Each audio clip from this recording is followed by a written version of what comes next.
Napakaraming katuruan. Isa na dyan ang Luke 6:30. Lucas 6:30. Give to everyone who asks you.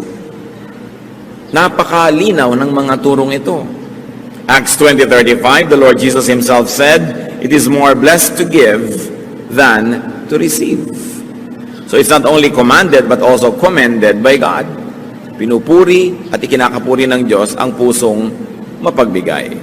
This alone is enough reason to give. Kahit wala na tayong isipin pang dahilan, it was commanded by God, it's good enough. Because God is God. But giving is not only commanded, it is also exemplified by God. Ang Diyos na mismo ang nagbigay ng halimbawa, siya na ang unang nagbigay. At ano pa ang dapat nating hingin, ibinigay niyang kaisa-isa niyang anak na si Jesus para sa ating kapatawaran, para sa ating paglilinis. Giving is exemplified by Jesus Himself. That He gave His life, He gave His time, He gave His energy to the people. It is also exemplified by all the godly people in the Bible. Ipinakita, binigyan tayo ng halimbawa. Mark 10:45, for even the Son of Man did not come to be served, but to serve, and to give His life as a ransom for many. The giving of Jesus, the giving of God, excuses no one from giving. Kung ang Diyos ang mga sa langit, kung si Jesus nga sa lupa nagbigay, tayo pa kaya na lahat naman ng ating tinatangkili ay natanggap lang naman natin sa Panginoon. Giving is also reflective of God. Ang Diyos ay liwanag. Ang tao parang salamin. Kung maganda ang iyong pag-uri ng salamin, pagtama sa iyo ng liwanag, ang liwanag na ito ay makikita rin ng iba. You reflect the light. Christians and believers, the people of God, are like gems. Gems by themselves don't sparkle.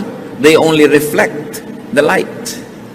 And because God is light and God is a giver, we who are mirrors and gems must reflect that giving spirit. The people who don't receive the direct giving from God will experience God's giving through us. Kaya nakikita nila ang liwanag dahil sa atin na nagpapatalsik ng liwanag na ito oras na tayo ay tinamaan. Therefore, the mirror honors the light. Giving reflects God's character. Proverbs 14:31, whoever is kind to the needy honors God. Napupuri ang Diyos. At dapat naman na Diyos ang mapuri. Pag tayo nagbibigay, hindi tayo mismo. Bakit? Sapagkat ang ibinibigay naman natin ay natanggap din natin mula sa Diyos. Hindi naman tayo pinagmumulan. Taga-abot lang tayo. At sa pag-aabot natin, tayo man ay nakikinabang at maraming na ibibigay din sa atin ng Panginoon, kaya napupuri siya at dapat lang na siya ang mapuri. 2 Corinthians 9:13, because of the service by which you have proved yourselves, men will praise God for the obedience that accompanies your confession of the gospel of Christ, and for your generosity in sharing with them and with everyone else. Kaya napakainam nung palabigay tayo, napupuri ang Diyos. Kung ang damot-damot mo, mapipintasan ng Diyos. Sabihin, ganyan ba Kristiyano? Ganyan ba yung mga born again? Ganyan ba yung mga pa-Bible? Ang damot-damot. Indirectly, napipintasan ang Panginoon. Pero pag kami mga palabigay, sabihin iba, bakit yung mga yan nagbibigay sa mga hindi nila kilala? Mga nasalanta ng bagyo, mga kung ano nagugutom sa kalye. Kasi mga Christian yan, napupuri ang Diyos. Kaya isang malaking uri ng pagsamba yung pagbibigay. Di ba sa pagsamba, ang isa niyan, major component, praise. Pero pagka meron kang ginagawa araw-araw na panabigay ka sa kapwa at napupuri ang Diyos, pagsamba yun kasi praise din yun. Hindi lang sa pagkakahaleluya, pagtataas ng kamay, pagtugtog, pagsayaw. Sa pang-araw-araw na buhay, we can do praise and worship. When God is praised and worship through our kindness. Giving also blesses the recipient. It spreads goods and goodwill. And beyond that, giving also blesses the giver. Kung merong napagpapala, pag may nagbibigay, unang-una na yung nagbibigay. Kasi kung hindi naman siya nabigyan na una pa, wala naman siyang ipapamigay. Kaya yun lang kakayahan niya na nagbibigay, ibig sabihin, nauna na siya ang tumanggap at siya ang na-bless. Pero hindi lang yun eh. Ang Panginoon kasi hindi ka lang binibigyan para ka makapagbigay. Pag nakapagbigay ka pa, lalo ka pa uling bibigyan. Paikot-ikot, paulit-ulit, walang katapusan yung cycle. Many of the things that God does is cyclical or are cyclical. Pagka ginawa mo ito magiging bunga. Pag nagtanim ka, aani ka. Pag umani ka, marami ka na naman buto, itatanim mo ulit. Pag itinanim mo, aani ka na naman, paulit-ulit. At ganun din yun. Binigyan ka ng Panginoon, nagbigay ka, bibigyan ka ulit. Makakapagbigay ka tuloy na naman. At dahil nagbigay ka, bibigyan ka ulit. But when you enter the cycle of poverty and the cycle of selfishness, magdadamot ka, hindi ka magbibigay, therefore hindi ka bibigyan ng Diyos. Lalo ka ngayong kinapos.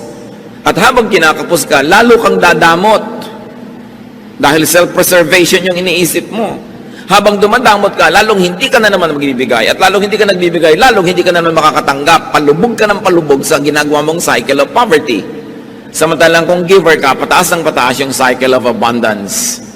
Luke 6:38, give and it will be given to you. A good measure, pressed down, shaken together, and running over will be poured into your lap. For with the measure you use, it will be measured to you. Lagi natin itong nadidinig. Siksik, liglig, umaapaw ang ibabalik sa iyo ng Diyos kung ikaw ay mapagbigay. Because giving sets a blessing machinery in motion. Pag nagbigay ka, para kami pinindot na switch ng pabrika, aandar lahat yung mga parts noon, iikot, aandar. Ang ending, may lalabas na produkto, patungo dun sa bibigyan mo at patungo rin sa iyo at yung naluwalhati ang Diyos. Hindi mo pwedeng pigilin yon. Automatic. Pag may ginawa kang mali, may itinanim ka, aandar yung makinarya, ang lalabas na bunga nun, kaparusahan. Kung minsan matagal lang lumabas, akala mo lusot ka na. Pagka naman nagbigay ka, gumawa ka ng mabuti, pinindot mo rin yung automatic switch, aandar din yung makinarya ng Diyos, hindi yung titigil hanggang hindi lumalabas yung produkto. Pagpapala doon sa yung binigyan, pagpapala sa iyo at kaluwalhatian ng Diyos. Automatic. Kuminsan din, matagal lumalik yung gantimpala, akala mo wala na. Tapos sa panahon na gipit ka, nalimutan mo na meron ka palang points, biglang lumalabas yun. Maraming nagpapatotoon yan. Mga hindi nila inaasahan kung saan nagmumula ng mga blessing. Tapos maalala nila, oo nga pala, somewhere in time, ako ay merong ginawang mabuti. At ang Diyos kasi hindi lumilimot sa ginagawang mabuti. Ang Diyos kasi ayaw niyang may utang siya sa tao. Sino naman tayo para magpautang sa Diyos?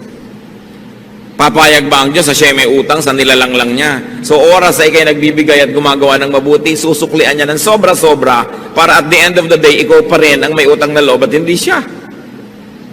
Napakasimple ng logic na yon. Hindi papayag ang Diyos na siya itong may utang sa tao. Kaya walang pagbibigay sa kapwa o sa Panginoon ang nakakalugi. Hindi ka papayagan ng Diyos na malugi at mapintasan mo siya. Dahil yan ang kanyang katuruan. Giving pleases God. Therefore, it opens the door to followership to Jesus. Yung mga iba gustong-gustong sumunod kay Jesus. Tulad ng isang mayamang lalaki, sabi niya, anong dapat kong gawin para makasama sa inyo? Matthew 19:21, Jesus answered, if you want to be perfect, go, sell your possessions and give to the poor, and you will have treasure in heaven. Then come, follow me. Ang gusto ni Jesus na kasama, mayayaman. Pero mayayaman sa mabubuting gawa. Mayayaman sa kawang gawa. Mayayaman doon sa mga tinatawag niyang kayamanan sa langit. Treasure in heaven. Sabi nitong mayaman, gusto kong sumama sa inyo, ano bang dapat kong gawin? Sabi, pues, ipamigay mo ang iyong kayamanan nang walang maging hadlang sa pagsunod mo. Marami pong tao hindi makakasunod dahil ayaw magpamigay. Pero kitang-kita natin dito, ginawa ni Lord na isang requirement, hindi sa lahat ito ha. Marahil na ang taong ito, sobra din ang pag-ibig sa kayamanan niya na hindi niya pwedeng ibigin ng Diyos kasi sabay, dalawa yung iniibig mo. Pero kung malinaw naman sa iyo na Diyos ang nauuna mong iniibig, nagkataon ka namang mayaman din, hindi naman kailangan ipamigay mo lahat yan. Pero ang point, kung alam mo na ito nang nakakasagabal, naglalayo sa iyo sa Diyos, paano ka susunod sa Panginoon kung may iba kang sinusundan at magkaibang direksyon ang pinupuntahan nun at magkaibang tinig ang tumatawag sa iyo? Malungkot na umuwi ang lalaking yon kasi hindi niya nabitawan ang kanyang kayamanan.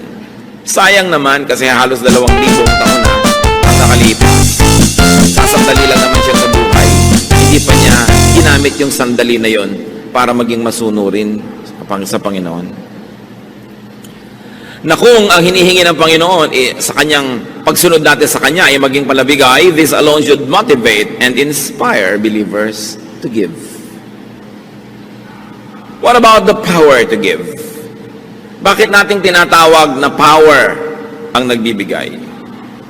Sino po ang mas makapangyarihang tao? Yung kaya niyang manutok ng baril, bumaril ng kapwa, manakit, mangagaw, mangbuska, o yung mapagbigay? Higit na makapangyarihan yung mapagbigay. Bakit? Sapagkat tayo'y likas na mararamot. Tayo'y mga likas na makasarili. Selfishness is like the power of gravity. It is like the power of distorted natural law. It is the norm. It is what can be expected. Napakasama ng puso ng tao. Genesis 6:5, the Lord saw how great man's wickedness on the earth had become, and that every inclination of the thoughts of his heart was only evil all the time. Nakita ng Panginoon kung paano nahulog ang tao sa kasamaan na wala siyang iniisip kundi ang pagiging makasarili. Bakit ngayon malakas yung nakakapagbigay? Labanan mo yung force of gravity.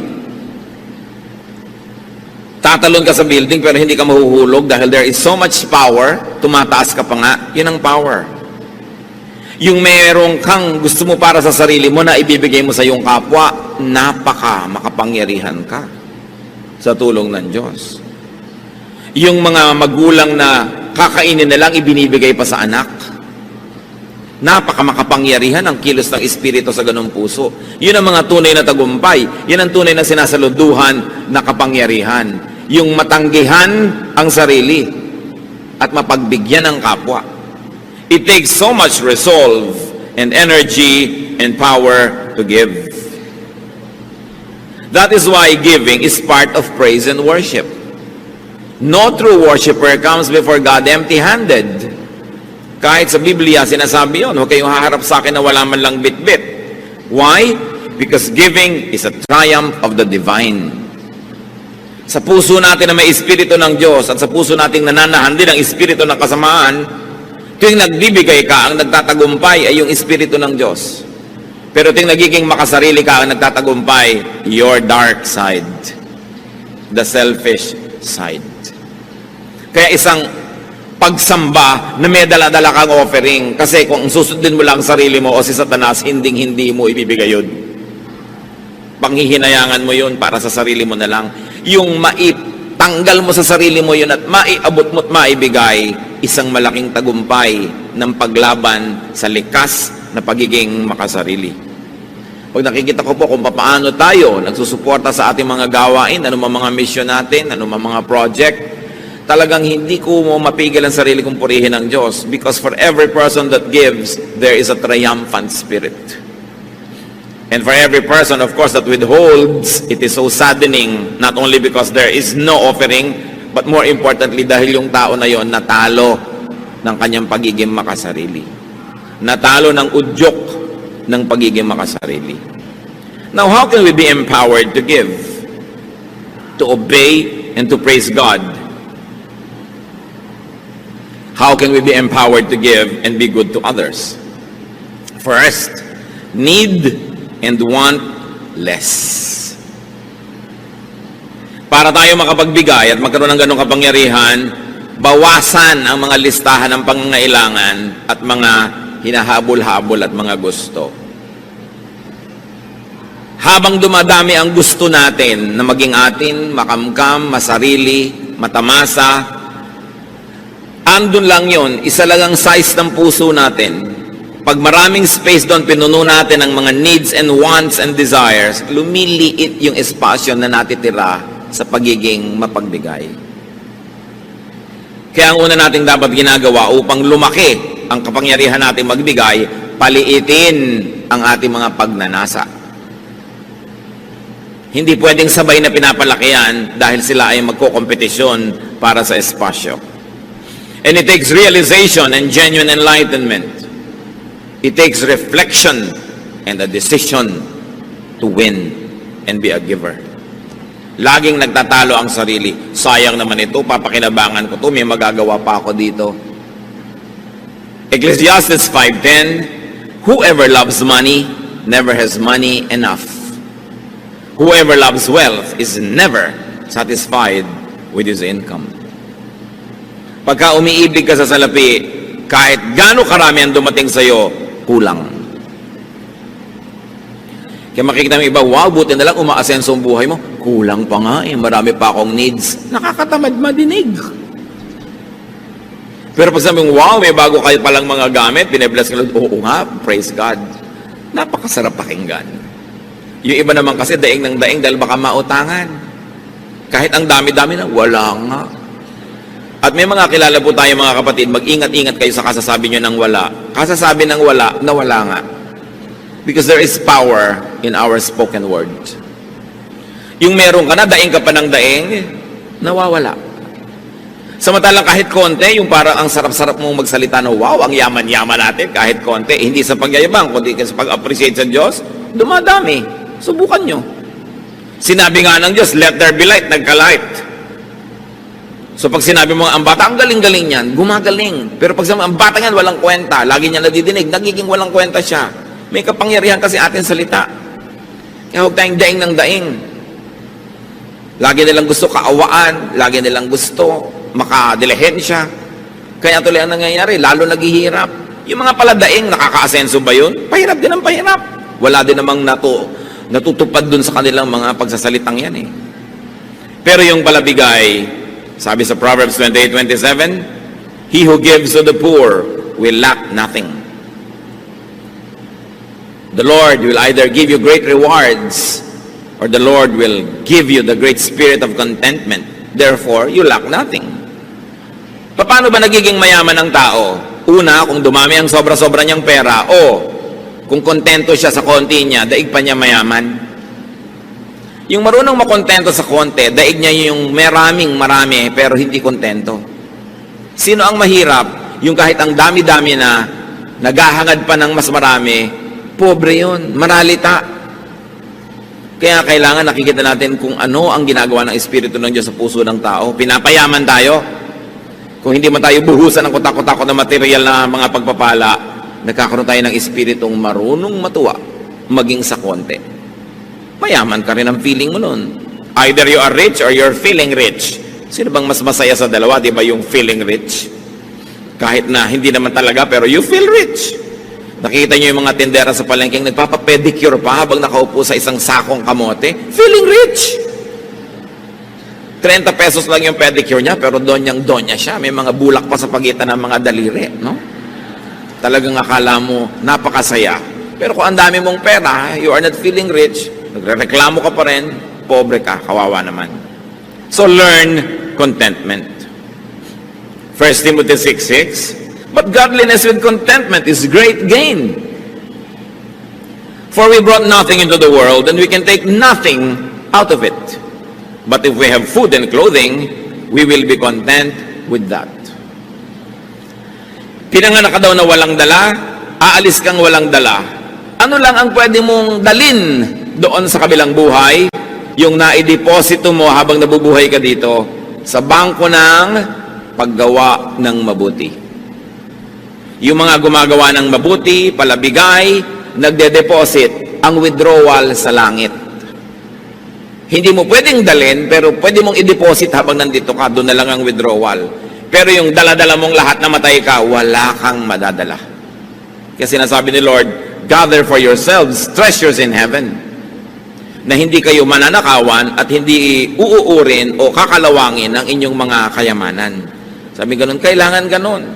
Marunong ka mag-deposito doon, marunong ka mag-impok doon sa eternal bank na napaka-importante. How else are we empowered to give? Natural, produce more. Anong ipapamigay mo kung wala ka namang sobra? Meron din naman, kahit kulang, nakakapagbigay pa rin tayo, pero iba na kung sobra-sobra. Ephesians 4:28, he who has been stealing must steal no longer, but must work, doing something useful with his own hands, that he may have something to share with those in need. Sabi, yung dati sa inyong mga tamad, walang ginawa kundi magnakaw lang o manghingi, magdilihensya, tigilan nyo yan, magtrabaho kayo, paasensuhin yung ginagawa nyo, at nang sa ganon, kumita kayo hindi lang ng kailangan nyo, kundi ng higit pa ron, at nang may sobra kayong maipamigay. Yan pala ang magandang ambisyon ng gustong yumaman, para maraming maipamigay. Hindi lang para maraming sarilinin at kamkamin. One of the nicest pleasures in life is to give. Napakasarap nun. At napakasarap na ipagmahal, ipakisama ang pagbibigay. Kaya dapat nating ambisyon na kumita, magtrabaho, maging mabunga para maraming pwedeng ipamigay. Produce surplus for giveaway. And God gives surplus precisely for that reason, so that we can give away. Kung binibigyan kayo ng Diyos ng higit sa inyong pang-araw-araw na pangangailangan, may assignment kayo magbigay. Siyempre, God is God of mathematics, God is God of equation, and God is God of proportion. Alam nga naman nagkamali siya. Binibigyan kayo ng sobra. Nakita nyo noon, nang sila Moses ay nandoon sa disyerto, wala silang makain, umuulan ng mana from heaven. At ang utos ng Diyos, ang kolektahin nyo lang yung kakailangan ninyo sa araw na to. Yung iba sigurista, kumolekta ng pangbukas, inuod yung sobra. Sabi ng Diyos, ba't kayo kumukuha ng sobra? Hindi ba kayo nananalig na bukas nandun uli ako at bukas magbibigay uli ako? Yung sobra niyong pag-iimpok, isang pagpapatunay na hindi kayo nananalig sa aking pangakong bibigyan ko kayo araw-araw. Kaya nabulok. Ngayon, kung binibigyan ka ng sobra, anong dahilan? Para ka makapagbigay. Hindi para maging makasarili ka lamang. Pagkamat hindi man masamang may iniimpok-impok ka, lalo gusto mong mamuhunan, gusto mong may gawin na ganot ganyan, pero hindi lang para sa sarili. Bawat tumatanggap ng sobra, may assignment from God. Luke 12:48, for everyone who has been given much, much will be demanded. And from the one who has been entrusted with much, much more will be asked. Malinaw. Ang binibigyan ng sobra, paghahanapan ng Diyos nung sobrang yon, kung ano ang kanyang ginawa. Mas mataas ang expectation ng Panginoon sa kanyang mas pinagpapala. Kaya yung pagpapalang tinatanggap natin sa Panginoon is a form of responsibility. It is God's trust. Trust fund niya yun. Hindi sa atin lahat. Bagamat salamat, meron tayong parte doon. Kaya nga sa atin inaabot para rin tayo magkaroon. Pero hindi lahat para sa atin. How else can we be empowered to give, to be acquainted with, and to know suffering from unmet needs? Pag sobrang maluwag ang inyong buhay, kailangan reacquaint yourself with suffering. Don't fail na makipagkwentuhan sa inyong mga labandera, sa mga tindera, mga manikurista, mga mekaniko, mga taxi driver, mga taong nagsisikap, mga isang kahig, isang tuka, mga taong dalawang kahig, kalahating tuka, kulang na kulang ang kinikita. Kasi kung tayo nakikisalamuha, nakikipagmabutihan, at nakikisangkot sa mga nangangailangan, muling nabubuhay yung espiritu sa atin ng charity. Pagka nakakasalamuha ka sa mga taong konting-konting halaga, napakalaking bagay sa kanila, natututunan mong magbigay ng mga halagang yon at natututunan mong magtipid sa iyong mga luho. Dahil alam mo na ang konting luho ko, malaking bagay na para sa mga sobrang gutom.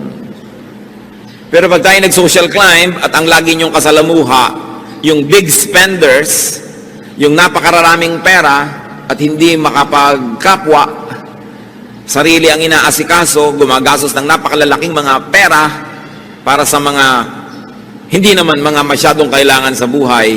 Pag yan ang lagi niyong kasama, kayo'y mamamanhid, sa daing at pangangailangan ng mga kapuspalad.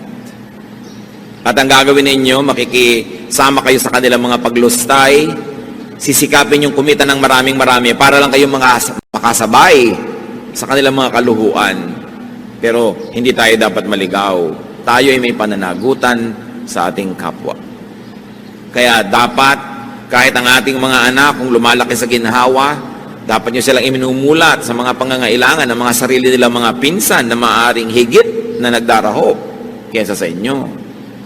Kailangan silang dinadala sa mga lugar na nakakita silang pagdurusa at hirap para sila'y magkaroon ng malasakit sa kapwa. Hindi yung lagi silang ikinukulong sa mga air-conditioned cars at mga air-conditioned homes at sa mga gated villages at sila ay nagiging bulag sa katotohanan ng pagdurusa ng sangkatauhan.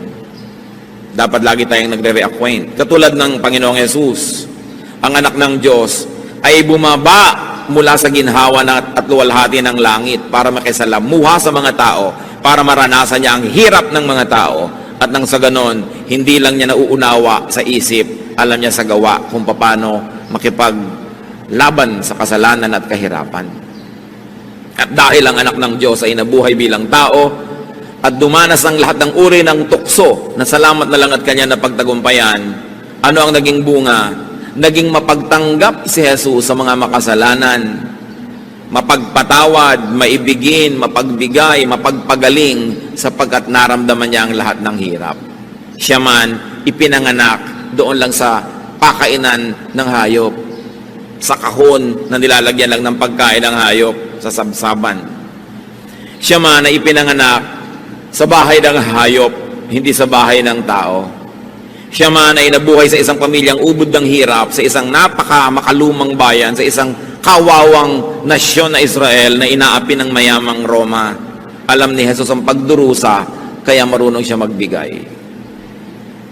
Kaya ang ating mga kapwa na nanggaling sa hirap, tapos yumaman, dapat lumingon.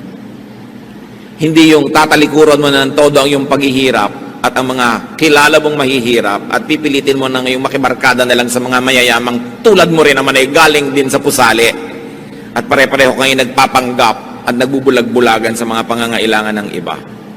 Dapat ngayon ang galing sa hirap ang mas mabuti sa mahirap. Kaya ito naman ang ginagawang pang-uuto sa atin ng mga politiko, lahat galing sa hirap, no? Pero makikita ba natin talaga sa mga ginagawa nila ang malasakit sa mga mahihirap, liban na lang kung oras ng eleksyon? Pero ang totoo nun, meron silang pinefake. Kasi ang katotohanan, pag galing ka sa mahirap, you're qualified and you're empowered. At yung galing talaga sa mayaman, kahit naman siguro pa paano, may kamag-anak ka rin mahirap, alam mo rin kung paano maging mahirap. Dapat huwag tayong maging bingi. Ang Panginoon sa Hebrews 2:18 dinescribe, because He Himself suffered when He was tempted, He is able to help those who are being tempted. Dahil siya nakaranas ng mga panunukso, mabait siya sa mga nagkakasala at sa mga natutumba at nabubuwag. Dahil siya lang naman tong nanatiling nakatayo kahit natukso. Siya lang tong nanatiling walang kasalanan, lahat naapektuhan, lahat tinatamaan at nasasaktan at nagdurugo at nalulugmok at nadarapa. Ang naging epekto kay Jesus, ang pakikitungo niya sa mga makasalanang tao, naging mapagpatawad siya at mapalakop-kop sa makasalanan. Hindi naging righteous. Ngayon, kung lagi ka lang nasa seminaryo, nasa loob ng simbahan o opisina ng simbahan, nasa mga toreng garing at mga tore ni David na antataas, relihiyosong-relihiyoso ka, ano nagiging bunga? Lalo ka ngayong mapaghusga, lalo ka mapagmataas at hindi ka makapagpasensya sa nagkakamali. Hindi yan ang example ni Jesus. Ang example niya, naunawa niya na mahirap magpakabanal, maging yung babaeng babatuhin dahil nahuli na sa akto ng pangangalo niya, sinanggahan pa niya. Pero sabi niya, sin no more. Naiintindihan niya. Kaya tayo namang aral ng salita ng Diyos, ang dapat nagiging bunga, naiintindihan natin yung kinakapos, hindi hinuhusgahan natin sila. Christians are a very peculiar people. We kill our wounded. Mabuti pa kumisan yung mga rebelde, yung mga kasama nilang nababaril, binubuhat. Tayo, pag may Kristiyanong nabaril ng kaaway at nasugatan, niyuyurakan, pinagchichismisan, pinagpipiestahan. We kill our wounded. This is not the example of Jesus. The example is to be acquainted with suffering and weakness so that we can help those who suffer and those who are weak. Kaya kailangan maging matulungin. Pero hindi yan lahat eh. Kuminsan ang nananaig lang sa atin yung ating dark side, but we have a bright side. Genesis 1:27, God created man in His own image. Merong bahagi ang Diyos na nabubuhay sa bawat puso ng bawat nilalang. We can be godly. We can be giving. If only we will allow that godly side to triumph. That's why giving by itself is the triumph of the godly side over the dark side. How else are we empowered to give? Know and understand yourself. Understand your position in God's economy. Sino ka ba talaga? Anong papel mo dito sa mundong nilikha ng Diyos? At ang lahat ng taong malinaw ang pag-iisip, we will realize that you are just a recipient of God's kindness. You are just a recipient of God's grace. Therefore, you are to be a channel of that same kindness and grace. Tumatanggap lang tayo. Kuminsan sa tagal mo at dami ng tinanggap, nakakalimutan na natin yun. Akala natin tayo na nga yung hero, tayo na nga yung great. Pero tayo tumatanggap lang. At dahil doon, meron tayong pananagutan sa nagbibigay.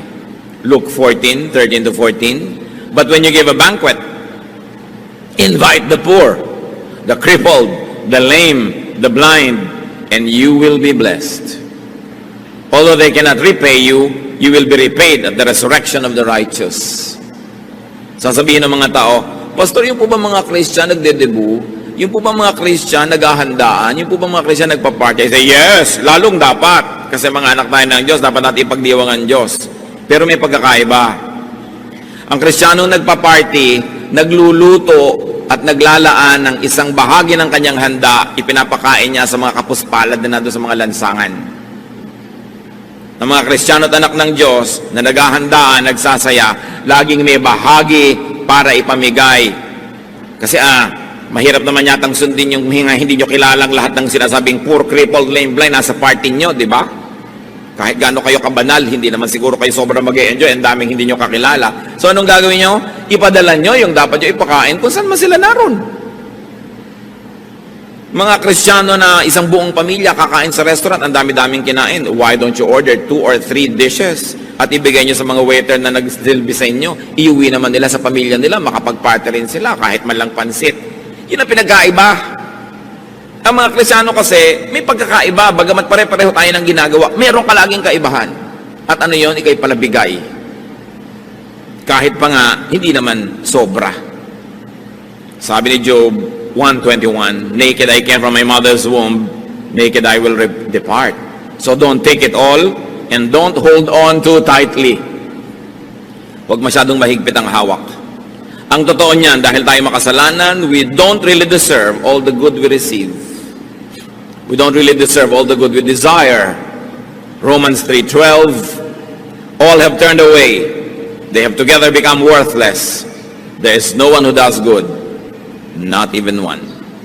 So what is a great lie or kasalanan?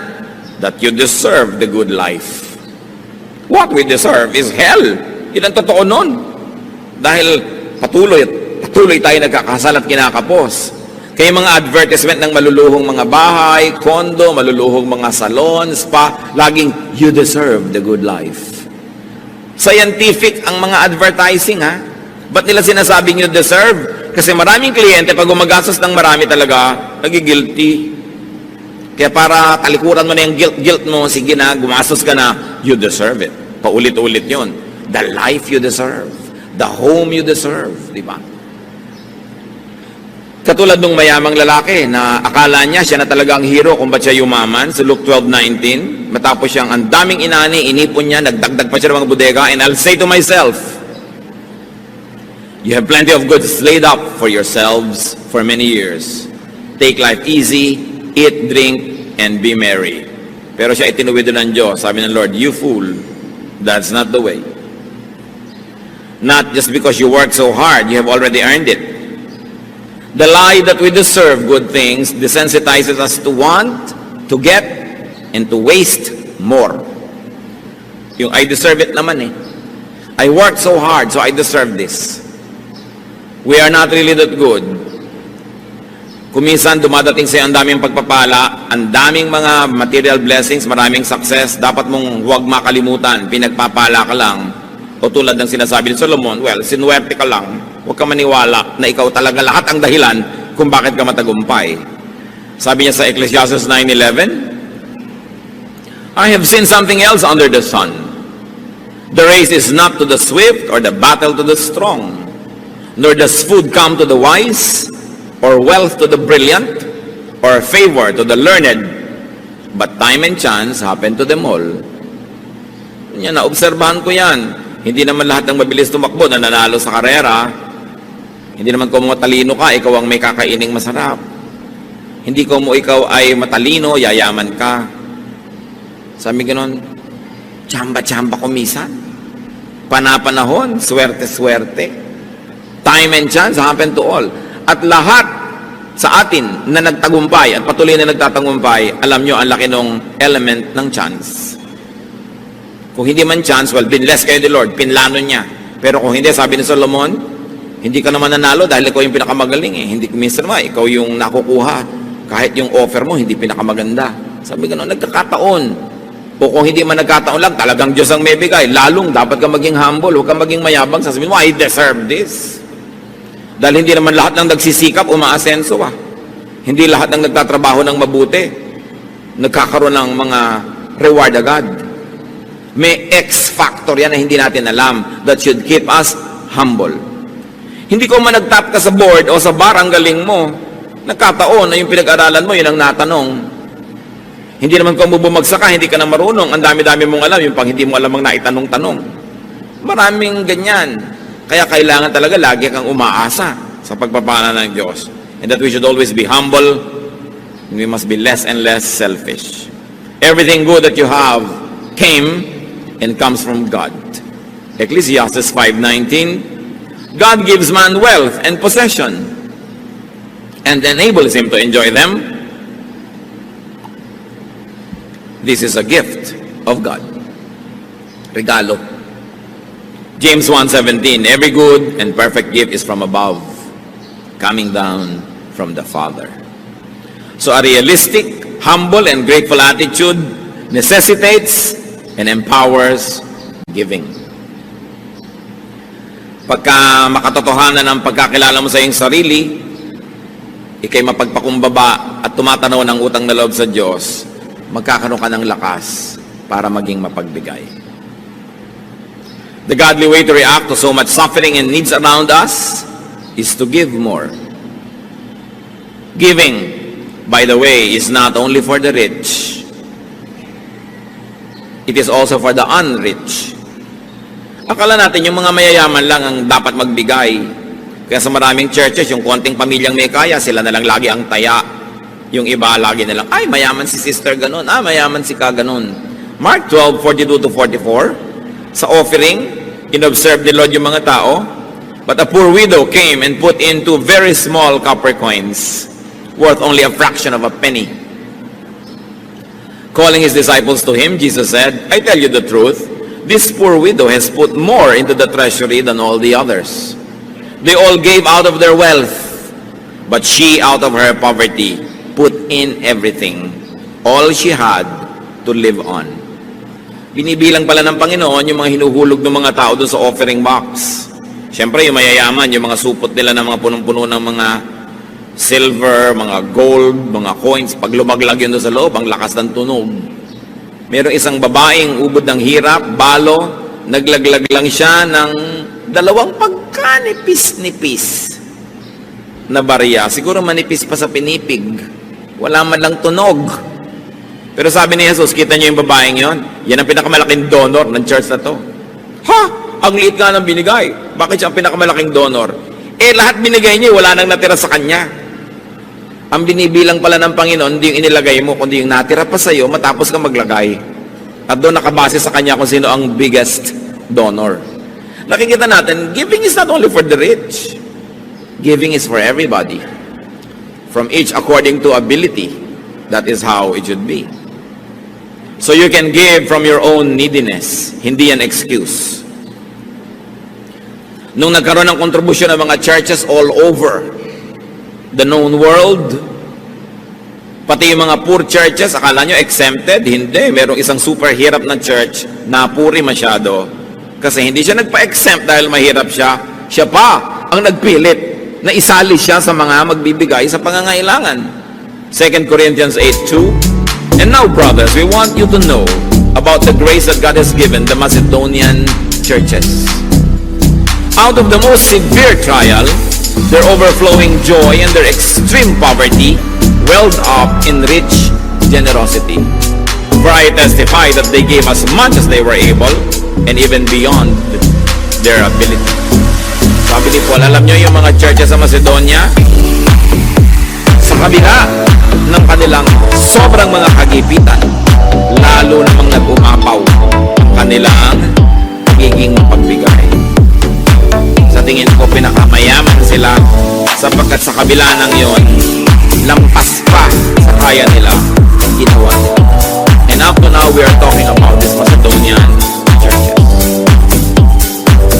Meanwhile, while giving is not only for the rich to do, giving is not only to the poor. Ang pagbibigay hindi lang para sa mahirap. It is also to the hardworking, to the enterprising, the productive, and the fruitful. Lagi nating nire-reward ang poverty. Every politician likes to give to the poor. Kanino nila kukunin yung ibibigay nila to the poor? E di from the middle class. Ang bigat naman ng bayan na ito, pasan-pasan ng napakakonting middle class dahil sobrang mayayaman. Yun nga ang mga lumulusob sa mga bangko ng gobyerno at kumuutang ng mga pera ng bayan. Yung mayayaman nga ang napakagagaling magpalusot sa pagbabayad ng buwis. Yung maliliit nga manggagawa, kinikita palang buwan-buwan, binabawas na ang kanilang taxes, withheld. Yung mayayaman, at the end of the year pa yan sisingilin, ang gagaling ng mga abogado, yan ang nagpapalusot pa, samantalang sila itong umuutang at namumuhunan galing sa pera ng bayan. Kasi sila itong may mga koneksyon. Anak nila ang mga congressman, pinsan nila ang mga senator, sila ang lumulusob sa kayamanan ng bayan at gumagamit ito. Pero sila ang number one tax evaders. Daig nila mahihirap sa tax evasion. Promise. Kaya nga ang yayaman eh. Diba? Pero, kaya tayo naman laging give to the poor, give to the poor. You give to the poor, yes. But don't forget to give to the deserving. Ang gobyerno lagi ang policy, bigyan ng mahihirap. Anong ibinibigay sa middle class na nagsisikap magtrabaho? Anong ibinibigay sa mga taxpayers? Nasaan ang mga pinupuntahan ng mga buwis na ibinabayad ng taxpayer? May konti kang lupa, nagbabayad ka ng realty tax at kung ano-ano, titira ng squatter, ibibigay sa squatter yung lote mo, ikaw pa magbabayad para siya umalis. This is unjust. You don't give only to the poor, you give to those who work hard. You reward good labor. So, ang policy ng Panginoon, hindi yung always give to the poor pero tamad. Alam nyo yung may binigyan yung Diyos na binigay sa example ng isang parable. Pinuhunan na ng 10, pinuhunan na ng 5 at saka 1. Yung 10, pagbalik nung nagbigay ng puhunan, naging 20. Sabi ba, sa'yo na yan, ang galing mo. Yung 5, naging 10, napatubo, ang galing mo. Yung 1, walang kinita. Sabi yung 1 mo, babawiin ko sa'yo, ibibigay ko doon sa may 20. Yun ang policy ng Panginoon. Reward those who work hard. Matthew 25:20, for everyone who has will be given more, and he will have an abundance. Whoever does not have, even what he has will be taken from him. Si Jesus ang nagsasabi niyan. Huwag kayo nag-iisip ng mga wrong-headed charity, bigay lang ng bigay, parang naglalagay kayo ng tubig sa mga butas na balde, wala rin nangyayari. Sabi yung nakakapagparami ng puhunan, yun ang gantimpalaan at bigyan ng marami pa dahil may nagagawa siyang mainam. Sa mga kamag-anak nyo, yung hingi lang ng hingi, wala namang ginagawa. Huwag niyong pagbibigyan yan. Hindi naman nagtatrabaho, panay panghingi ng pang-load. Wala na ngang trabaho, ang arte-arte pa ng cellphone, may folding bed sa loob. Pag hindi sila productive, sayang ang perang binibigay nyo. Pag nakakita kayo ng kamag-anak nyo na, uy, binigay mo ng konting pera, bumili ng kawali at saging na saba, nagtinda ng banana Q, yun ang pagbibigyan nyo dahil dadami binibigay nyo doon. Pero yung konting bibigay mo, magmamall agad, magpa-party na, ano mangyayari doon? Ulitin natin ang Matthew 25:20, galing sa bibig ng Panginoon ito. Dibdibin nyo to. For everyone who has will be given more, and he will have an abundance. Whoever does not have, even what he has, will be taken from him. In the context of katamaran ito, huwag niyong lalayo. Kung tamad ka, yung konting nasa iyo, dapat pang bawiin, sayang lang. Ibigay doon sa makakapagparami. The blessing of abundance is empowerment to give. The downside of poverty is your inability to give. Napakasarap nung nakapagbibigay. So give to those who earn and deserve it. Because we are measured not by what we receive, but by what we give. Giving is one of man's most victorious acts versus the temptation to be selfish. Giving is one of man's most powerful acts. So be empowered to give. Ang tanong, at dito tayo magtatapos, ano ang pumipigil sa atin para magbigay? At kung nagbibigay naman tayo, anong pumipigil sa atin para magbigay ng lubos? Lalong-lalot kung pinagpapala naman tayo ng Panginoon. Mga magulang, nagbibigay ba tayo ng lubos sa ating mga anak? Mga anak, nagbibigay ba tayo ng lubos sa ating mga magulang? Mga magkakapatid? Mga employers, nagbibigay ba kayo ng tama, lubos sa inyong mga empleyado? Mga empleyado, nagbibigay ba kayo ng tama sa inyong mga amo?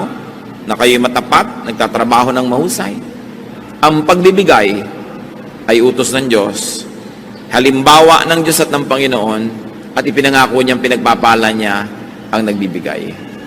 Aming Ama sa langit, kayo na nagbibigay ng buhay sa amin at lahat na aming pangangailangan, ituro niyo sa amin, Lord, the power of generosity, and when you give us, so that we can give to others, may we not fail you, may we be victorious and triumphant because of your Spirit that resides in us. Turuan mo kami na tanggihan ang aming pagiging makasarili, aming pagiging makasarili, aming pagiging makasarili, aming pagiging makasarili, aming pagiging makasarili, aming pagiging